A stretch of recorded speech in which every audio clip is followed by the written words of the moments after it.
Annyeonghaseyo 여러분. Bahas drama berjudul Sell Your Haunted House yuk. Drama yang dibintangi oleh Jang Nara dan Jung Yong-hwa ini baru aja rilis 14 April kemarin loh. Mengangkat tema mistis dan fantasi, drama ini kayaknya bakalan seru. Penasaran dengan ceritanya? Yuk, pantengin terus. Kita ringkasin ceritanya buat kamu. Agar penyampaian cerita lebih jelas, berikut kami perlihatkan daftar pemain yang terlibat sepanjang episode ini. Selain itu, jangan lupa subscribe dan pencet lonceng buat tahu updatean sinopsis film atau serial lainnya ya. Like dan komennya juga jangan lupa. Yuk, tanpa lama-lama, kita mulai. Sijak! Tokoh utama dalam drama ini bernama Hong Ji-ah, seorang broker dan pemilik debak real estate yang juga seorang pengusir hantu. Ia mengusir hantu yang bergentayangan di sebuah gedung, kemudian menjualnya. Bakat ini Ji-ah dapatkan dari ibunya, Hong Mi-jin. Dalam menjalankan aksinya, Ji-ah membutuhkan seorang cenayang, alias orang yang mudah dirasuki oleh arwah. Ji-ah akan menjebak sang hantu di dalam sebuah ruang kasat mata, membiarkannya masuk ke tubuh si cenayang, lalu menusuknya tepat di dada. Dengan begitu, sang arwah gentayangan akhirnya dapat beristirahat dengan tenang. Pekerjaan ini rupanya juga memberikan sebuah konsekuensi. Ji-ah akan mendapatkan sisa kenangan sang arwah setelahnya, di mana kenangan tersebut dapat tinggal selama beberapa saat dan mempengaruhi Ji-ah untuk mengikuti kebiasaannya. Misalnya, jika sang arwah punya kebiasaan minum minuman keras, Ji-ah akan bersikap demikian. Jika sang arwah punya kebiasaan merokok, ia juga akan jadi perokok berat.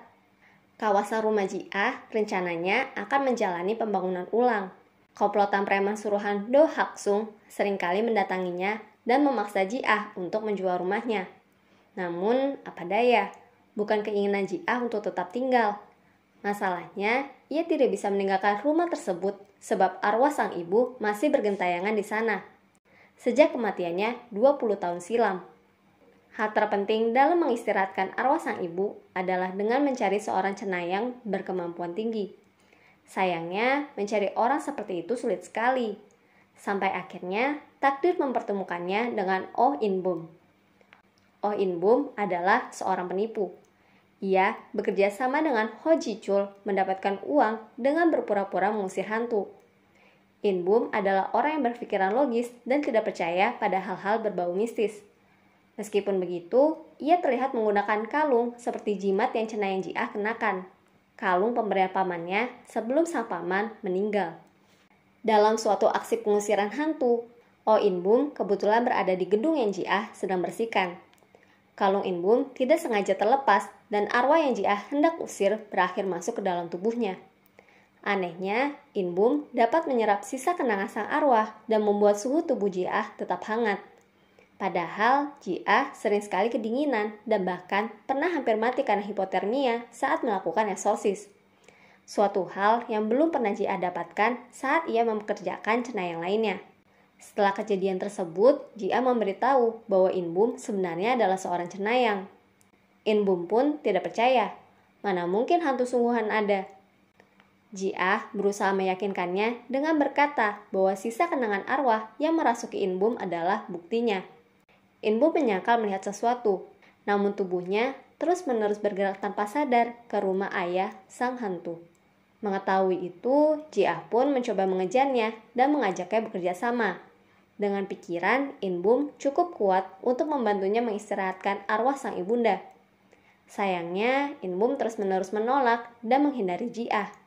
Sampai akhirnya, keduanya kembali bertemu dalam gedung berhantu yang sama, gedung galeri seni Britium.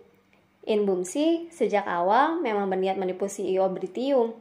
Berbeda dengan Ji-ah yang datang karena hantu studio Muledong yang hendak ia bersihkan berkeliaran sampai ke galeri seni tersebut. Dengan iming-iming mendapatkan keuntungan besar dari kasus Britium, In-bum akhirnya setuju bekerja sama dengan Ji-ah. Ia pun menjalankan beberapa tes untuk membuktikan bahwa ia memenuhi syarat menjadi seorang cenayang. Betul firasat Ji-ah. In-bum bukanlah cenayang biasa.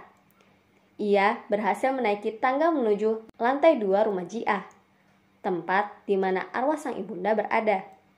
Padahal biasanya cenayang-cenayang lain tidak sanggup menaiki satu anak tangga sekalipun.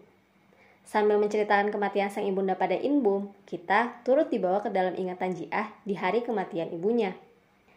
Ternyata ibu Jiah meninggal setelah dicekik seorang cenayang yang kemasukan arwah gentayangan. Kalau diperhatikan, wajah sang cenayang mirip dengan paman Inbum yang sudah tiada. Arwah ibu Jiah mencoba memasuki tubuh Inbum, tapi tidak berhasil. Inbum pun pingsan sesaat. Saat itulah ia mendapatkan ingatan dari alam bawah sadarnya.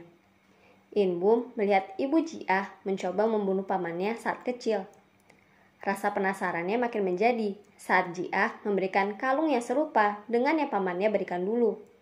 Sebenarnya, apa yang terjadi 20 tahun lalu? Kali ini, gantian Inbum lah yang bersikeras mengajak Jiah bekerja sama. Ia ingin mencari tahu kebenaran di balik kematian pamannya 20 tahun silam. Gimana Cinggu? Alur ceritanya cukup ringan, menghibur, dan bikin penasaran kan? Saksikan ringkasan episode selanjutnya ya. Annyeong!